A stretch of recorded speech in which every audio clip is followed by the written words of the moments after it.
नमस्कार, आप सभी का स्वागत है यूट्यूब चैनल कुमार फाइनेंस पर। इस वीडियो में एक दुखद समाचार के बारे में हम बात करेंगे, क्योंकि जो एस इन्वेस्टर है इंडिया में बहुत सारे लोगों के लिए रोल मॉडल है, जो भी स्टॉक मार्केट से लोग जुड़े हुए हैं। राकेश झुनझुनवाला 14 अगस्त 2022 को आखिरी सांस ली और 1.5-2 महीना पहले उनको हॉस्पिटल से रिलीज तो कर दिया गया, लेकिन पूरी तरह से वो कभी स्वस्थ नहीं रहे और आखिरकार 14 अगस्त 2022 को उन्होंने हम सबको अलविदा कर दिया। अगर इनके लिगेसी को हम देखें तो बहुत बड़ा लिगेसी है। एक तरह से इनको स्टॉक मार्केट में बिग बुल के नाम से जाना जाता है और ये नाम इन्होंने अर्न किया है, क्योंकि जब 1985 में इन्होंने अपना इन्वेस्टमेंट का जर्नी स्टार्ट किया था, मात्र इनके पास 5,000 रुपया था और वहाँ से ट्रेडिंग और इन्वेस्टिंग करते करते करेंट टाइम में इन्होंने बहुत ही बड़ा वेल्थ क्रिएट करके रख दिया। अगस्त के शुरुआती दिन में ही इन्होंने एविएशन क्षेत्र में भी अपना कदम रखा और 40% इन्वेस्टमेंट के साथ आकाशा एयरलाइन नाम की इन्होंने कंपनी स्टार्ट करी थी। स्टॉक मार्केट में इन्वेस्टमेंट और ट्रेडिंग करते हुए इन्होंने इतना पैसा कैसे क्रिएट किया, कौन से ऐसे कुछ शेयर्स रहे हैं जिसने इनको बहुत बड़ा प्रॉफिट बना के दिया, फिलहाल इनकी नेटवर्थ कितनी है, करंट टाइम में इनके पोर्टफोलियो में कौन से मेजर स्टॉक्स हैं और उस पर्टिकुलर कंपनी में इनका कितना परसेंटेज का स्टेक होल्डिंग है, ये पूरा डिटेल हम इस वीडियो में जानेंगे। उसके पहले मैं कहना चाहूँगा, अगर आप फर्स्ट टाइम विजिटर हैं इस चैनल पर और अब तक आपने इसको सब्सक्राइब नहीं किया है तो चैनल को सब्सक्राइब करके बेल आइकन का बटन जरूर प्रेस करें।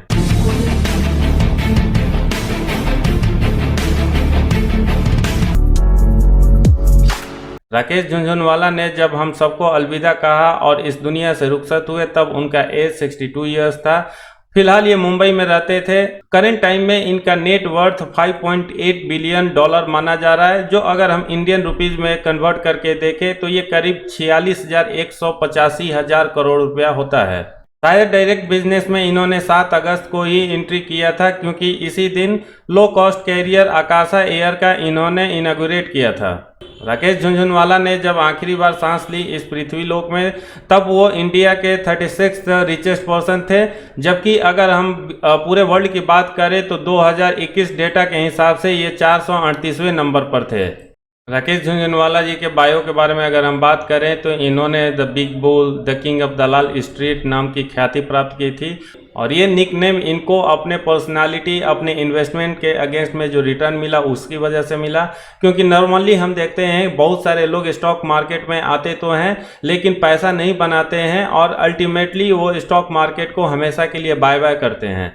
लेकिन इन्होंने जब 1985 में 5,000 रुपया लेकर स्टॉक मार्केट में आए, तब से अब तक देखा जाए इनकी जर्नी तो वहां से इन्होंने पीछे नहीं देखा और जैसा कि मैंने बताया अब तक इनका नेट वर्थ उस 5,000 रुपीज से बढ़ के $5.8 बिलियन हो चुका है। इनके पर्सनल लाइफ की बात करें तो इनका डेट ऑफ बर्थ 5 जुलाई 1960 था।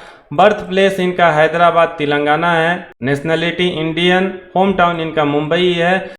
अगर इनके एजुकेशनल क्वालिफिकेशन की हम बात करें तो इन्होंने B Com Sydenham college of commerce and economics से किया था 1985 में। उसके बाद इन्होंने चार्टेड अकाउंटेंट का course the institute of chartered accounts of India से किया।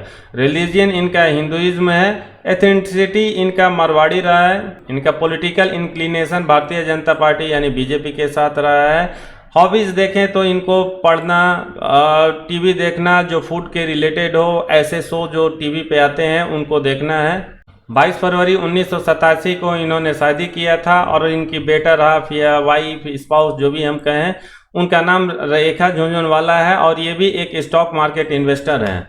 ये अपने पीछे 3 बच्चे छोड़ के गए हैं। डॉटर का नाम इनका निशिता झुनझुनवाला है, जिनका जन्म 2004 में हुआ था, जबकि इनके 2 ट्विन सन्स हैं जिनका नाम आर्यमन झुनझुनवाला और आर्यवीन झुनझुनवाला है और इनका जन्म 2009 में हुआ था। पेरेंट्स इनके फादर राधे श्याम जी झुनझुनवाला थे, जो अब इस दुनिया में नहीं हैं और वो किसी ज़माने में इनकम टैक्स ऑफिसर हुआ करते थे। इनके माता का नाम उर्मिला झुनझुनवाला है। इनके 3 सिबलिंग्स हैं। बड़े भाई का नाम राजेश झुनझुनवाला है और पेशे से वो भी चार्टेड अकाउंटेंट है। बड़ी सिस्टर का नाम इनका सुधा गुप्ता है और इनके दूसरे सिस्टर का नाम नीना संगनेरिया है। राकेश झुनझुनवाला के स्टॉक मार्केट में जर्नी को हम देखें तो इन्होंने अपना करियर 1985 में स्टार्ट किया था, जब सेंसेक्स 150 रुपया के लेवल पर चला करता था, और तब इन्होंने 5,000 रुपया लेकर स्टॉक मार्केट में एंट्री किया था। और अब तक का इनका रिकॉर्ड देखें तो वहां से जो इन्होंने अपना जर्नी स्टार्ट किया था स्टॉक मार्केट में, कभी भी पीछे मुड़ के नहीं देखा, और दिन दुगनी रात चौगनी इनके पैसे का ग्रोथ होता रहा। ओवरऑल जर्नी करीब इनका 37 साल का हो चुका है स्टॉक मार्केट में, 1985 से लेके 2022 तक। राकेश झुनझुनवाला के कुछ ऐसे इन्वेस्टमेंट के बारे में अगर हम बात करें जिन्होंने न सिर्फ इनको अच्छा रेवेन्यू जनरेट करके दिया है, बल्कि over the period of time इनको मल्टी बैगर रिटर्न दिया है। कुछ स्टॉक्स ने 100 टाइम्स या उससे ज़्यादा का रिटर्न दिया है। अपोलो हॉस्पिटल वन ऑफ ऐसा स्टॉक है जिसमें इन्होंने शुरुआती दिनों में अपना पैसा इन्वेस्ट किया था, और ये करीब 100 टाइम्स का रिटर्न इनको मिला था 1998 से लेकर 2015 के बीच में। ऐसा ही टेस्ट इनको मिला था बाटा इंडिया में, जब ये पैसा इन्वेस्ट किए थे 1996 के पीरियड में, और 1996 से लेकर 2019 के पीरियड में ये स्टॉक भी इनको 90 टाइम्स रिटर्न दिया है। इसके अलावा कुछ और जो बहुत ही बड़े मल्टी बैगर साबित हुए इनके पोर्टफोलियो में प्राज इंडस्ट्रीज रहा, और ये करीब 700 टाइम्स रिटर्न दिया था इनको 2004 से लेकर 2020 के पीरियड के बीच में। राकेश झुनझुनवाला हमेशा टाटा ग्रुप के काफ़ी फैन हुआ करते थे, और एक टाटा ग्रुप से आने वाला स्टॉक जो हम सभी जानते हैं टाइटन, ये भी इनको मल्टी बैगर रिटर्न दिया था, क्योंकि 2003 या 4 के पीरियड में इस शेयर का प्राइस जब करीब 3 रुपया के आसपास चला करता था, राकेश झुनझुनवाला ने एक बहुत ही बड़ा कैपिटल उसमें इन्वेस्ट किया, और तब से अब तक अगर हम टाइटन का जर्नी देखें तो ये 2,000 रुपये को क्रॉस कर चुका है। आप समझ सकते हैं इस पीरियड में इन्होंने टाइटन से कितना बड़ा रिटर्न पाया है। मल्टी बैगर रिटर्न देने वाले मात्र 4 से 5 शेयर ही इनके पोर्टफोलियो में नहीं था, जिनको इन्होंने काफ़ी लंबे टाइम तक होल्ड किया और एक अच्छा रिटर्न पाया। इन 4-5 शेयर के अलावा भी इन्होंने BEML जैसे कंपनी में इन्वेस्ट किया, जिसने इनको 100 टाइम्स का रिटर्न दिया। लुपिन ने इनको 160 टाइम्स तक का रिटर्न दिया। क्रिसल ने इनको करीब 200 टाइम्स का रिटर्न दिया।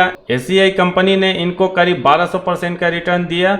स्कॉट जैसे स्टॉक ने इनको 2013 से 2020 के पीरियड में करीब 20 टाइम्स का रिटर्न दिया है, जबकि एक ठीक ठाक एवरेज परफॉर्मेंस करने वाला टाटा कम्युनिकेशंस भी इनके पोर्टफोलियो में काफ़ी लंबे टाइम से है, जो करीब इनको 200% का रिटर्न दिया है 2010 से लेकर 2020 के पीरियड तक। राकेश झुनझुनवाला न सिर्फ एक एस इन्वेस्टर थे, बल्कि वो ट्रेडिंग भी करते थे, और हमेशा वो ट्रेडर को सजेस्ट करते रहते थे कि अगर आपके अंदर ट्रेडिंग का क्वालिटी नहीं है और अपने इंस्टिंक्ट को आप बिल्डअप नहीं कर सकते, अगर आप छोटे मोटे लॉस काटने के लिए तैयार नहीं है, आपके अंदर पेशेंस नहीं है, ट्रेडिंग मत करिए, क्योंकि ये एक ऐसा फील्ड है जहां पर 99% लोग असफल होते हैं, और केवल 1% लोग ही ऐसे होते हैं जो ट्रेडिंग से बहुत अच्छा कैपिटल अपना एप्रिसिएट करके स्टॉक मार्केट से निकलते हैं। राकेश झुनझुनवाला अपने बारे में हमेशा कहते थे, जब मैं ट्रेडिंग चेयर पर बैठता हूं मैं भूल जाता हूं कि एक इन्वेस्टर हूं, और उसी हिसाब से मैं अपने माइंड को प्रिपेयर करके किसी भी स्टॉक में ट्रेडिंग करता हूं। और जब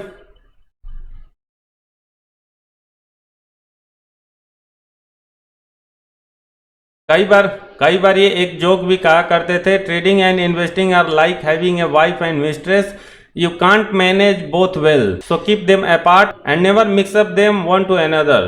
दोस्तों, ये रहा राकेश झुनझुनवाला के पर्सनल और प्रोफेशनल लाइफ के बारे में एक ब्रीफ जानकारी। आगे बढ़ते हुए और फाइनली इस वीडियो में अब हम जान लेते हैं फिलहाल इनके पोर्टफोलियो में कौन से ऐसे स्टॉक्स हैं और उनका परसेंटेज उस पर्टिकुलर कंपनीज में कितना है। ये जो होल्डिंग का डिटेल मैं आप लोग के साथ शेयर कर रहा हूँ, ये जून 2022 का दिखा रहा है, क्योंकि हर क्वार्टर का जब रिजल्ट आता है और कोई भी क्वार्टर जब क्लोज होता है उसके बाद ही किसी भी कंपनी में ये डिक्लेयर होता है कि किस बंदे का कितना इन्वेस्टमेंट होता है। अगर 1% से ज़्यादा किसी कंपनी में किसी इंडिविजुअल का इन्वेस्टमेंट नहीं है तो वो इस लिस्ट में नहीं दिखाई देगा, क्योंकि सेबी का ऐसा गाइडलाइन है। जून 2022 के हिसाब से राकेश झुनझुनवाला का स्कॉट्स में 1.4% की होल्डिंग है और होल्डिंग का वैल्यू इनका 307.8 करोड़ है। अनंतराज लिमिटेड में 3.4% का इन्वेस्टमेंट या होल्डिंग है, जो कैपिटल वाइज 67.6 करोड़ वैल्यू रखता है। एग्रोटेक फूड लिमिटेड में 8.2% का होल्डिंग है, वैल्यू वाइज ये 156.5 करोड़ रुपीज़ है। कैनरा बैंक में 2% की इनकी होल्डिंग है, वैल्यू वाइज ये 822.5 करोड़ रुपीज़ अभी है। क्रिसल लिमिटेड में 5.5% की होल्डिंग है और टोटल वैल्यू करेंट टाइम में इसका 1302 करोड़ के आसपास है। एडेलविस फाइनेंशियल सर्विसेज में इनकी होल्डिंग 1.6% की है और वैल्यू वाइज 86.4 करोड़ है। फोर्टिस हेल्थ केयर में 4.2% की holding, value wise 898.9 crore rupees. Indian hotel में 2.1% की होल्डिंग और वैल्यू वाइज 816.3 करोड़ है। जुबिलेंट फार्मा लिमिटेड में इनकी काफ़ी ज़बरदस्त होल्डिंग है और ये 6.8% है। पैसे वाइज ये 377.2 करोड़ रुपीस बनकर आता है। करुण व्यास बैंक में 4.5% की होल्डिंग, वैल्यू वाइज 230 करोड़ के आसपास करेंट टाइम में स्टॉक वैल्यू। इन सारे शेयर्स के अलावा कुछ और स्टॉक्स है जिनमें इनका वैल्यू काफ़ी हाई वॉल्यूम में इन्वेस्टेड है, जैसे rallies India limited, value wise ये 429 करोड़ के आसपास है। टाटा कम्युनिकेशन में 1.1% की होल्डिंग, वैल्यू 336.6 करोड़। टाइटन इनका बिगेस्ट इन्वेस्टमेंट है, परसेंटेज वाइज 5.1% ही आ रहा है, लेकिन वैल्यू वाइज देखेंगे तो ये करीब 11,087 करोड़ के आसपास है। वॉटेक वॉबैग लिमिटेड एक और ऐसी कंपनी है जिसमें इनका होल्डिंग काफ़ी ज़्यादा देखने को मिल रहा है और ये करीब 8% के आसपास है। जुबिलिएंट इनग्रेवा लिमिटेड में इनकी होल्डिंग 4.7%, वैल्यू वाइज 358 करोड़ के आसपास। मेट्रो ब्रांड्स लिमिटेड जिसमें ये काफ़ी पहले दिनों से इन्वेस्टेड है, इनका उसमें होल्डिंग 14.4% का है, वैल्यू इसका करेंट टाइम में 3,349 करोड़ के आसपास है। एपटेक में इनकी होल्डिंग 23.4%, फेडरल बैंक में 3.6%, जियोजीत फाइनेंशियल सर्विसेज में 7.5%। Star health and allied insurance company एक और ऐसा कंपनी है जो काफ़ी लंबे टाइम से इसमें वो इन्वेस्टेड है और जब इसका स्टॉक मार्केट में लिस्ट नहीं हुआ था तब से इसमें वो बने हुए हैं और करेंट टाइम में इनकी होल्डिंग 7.5% देखने को मिल रही है। दोस्तों, राकेश झुनझुनवाला के पोर्टफोलियो में जो टोटल स्टॉक है करीब 37 से लेकर 40 के रेंज में है, इसलिए अगर मैं पूरा डिटेल इस वीडियो में शेयर करूंगा तो वीडियो का लेंथ काफ़ी लंबा हो जाएगा, इसलिए जो भी मेजर डिटेल थे इनका जो मेजर इन्वेस्टमेंट था ऑलरेडी मैंने आपके साथ शेयर किया। बाकी अगर पूरा पोर्टफोलियो का डिटेल आप जानना चाहते हैं तो उसका लिंक मैं अपने वीडियो लिंक में प्रोवाइड कर दूंगा, वहां से जाकर देख सकते हैं। वीडियो के आखिर में एक चीज मैं जरूर आप लोगों के साथ कहना चाहूंगा, राकेश झुनझुनवाला जैसे लीजेंड कभी मरते नहीं हैं। भले ही उनकी आत्मा उनके शरीर को त्याग करके उनसे जुदा हो गए, उनका लाइफ प्रेजेंस भले ही हमारे बीच में अब ना हो, लेकिन उन्होंने जो अचीव किया है अपने लाइफ में, अपने करियर में, अपने प्रोफेशन में, हमेशा वो याद किया जाएगा। जो लोग भी स्टॉक मार्केट से जुड़ेंगे या स्टॉक मार्केट से बाहर भी कोई एक इंस्पिरेशनल स्टोरी के बारे में जानना चाहेगा, राकेश झुनझुनवाला जैसे लोगों का नाम हमेशा उस लिस्ट में आएगा।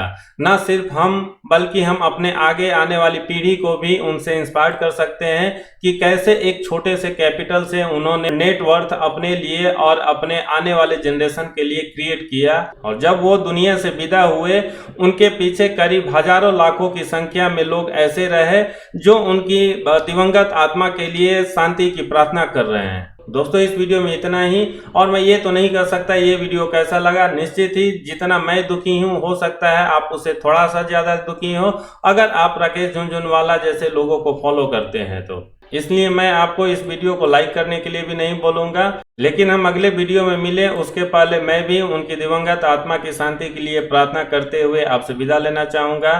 धन्यवाद। जय हिंद।